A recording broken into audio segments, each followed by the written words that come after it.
بە درێژایی مێژوو لەلایەن حکوومەتە یەک لە دوای یەکەکانی عێراق گەلی کورد هەمیشە وەکو هاوڵاتی پلە دوو حیسابی بۆ کراوە لە زۆربەی ڕوودا و پێشهاتەکانیشدا خراوەتە سەنگەری دوژمنەوە و بەهێزی ئاگر و ئاسن مامەڵەی لەگەڵدا کراوە.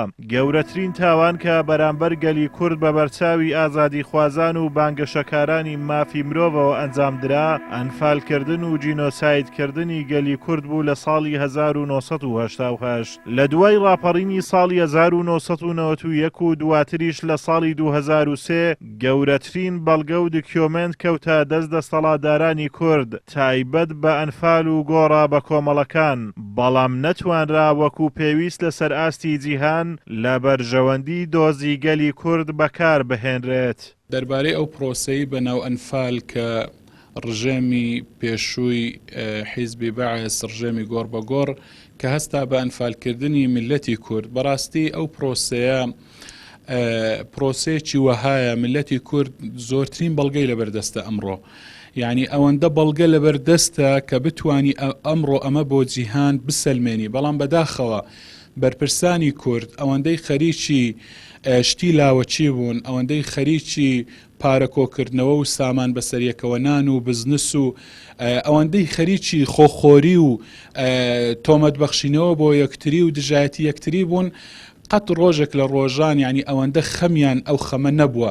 ئەگەرنا ئەمڕۆ ئەوەندە بەڵگە لەبەردەستە کە ئەم پرۆسەیە یعنی بە جیهان بناسیندرایە وەشتی گەورە دەستکەوتی گەورە بەدەست هاتبات.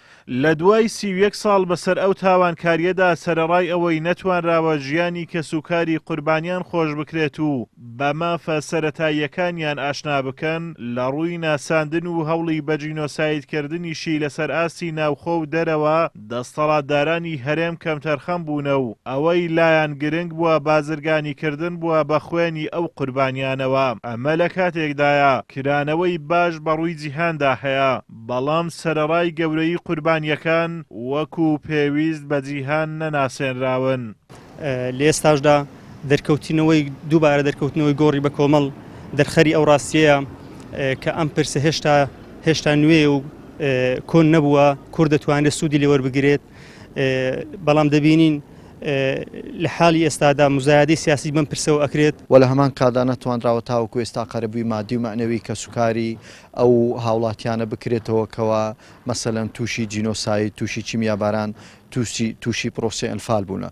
تاوەکو ئێستا کەسوکاری ئەنفال کرا و کەسوکاری جینۆساید کرا و کەسوکاری چیمیاباران بەدەست دەیان کێشە و گیرفت و دەیان دەردەوە دەناڵێنێت، بەڵام کەس نایە لایەکی لێ بکاتەوە، کەس نایە هاوکاری بکات. ئەنفال زیانی مادی و معنەوی گەورەی لە دوای خۆی بەجێهێشت، بە زۆرێک هەندەی نەمابوو کورتیایدا لە ناو بچێت، چونکە ڕژێم بەرنامە و پلانی قڕکردنی داڕشتە بوو، بەو ئاقارەش دەڕۆیشت. پرۆسەی بەناو ئەنفال لە 23 شوباتەوە تاوەکو 6 ئەیلولی ساڵی 1980 خایاند. لەو ماوەیەدا فراوانترین ناوچەی کوردستان بەر شاڵاوی تێکدان و ڕاپێچان کەوت.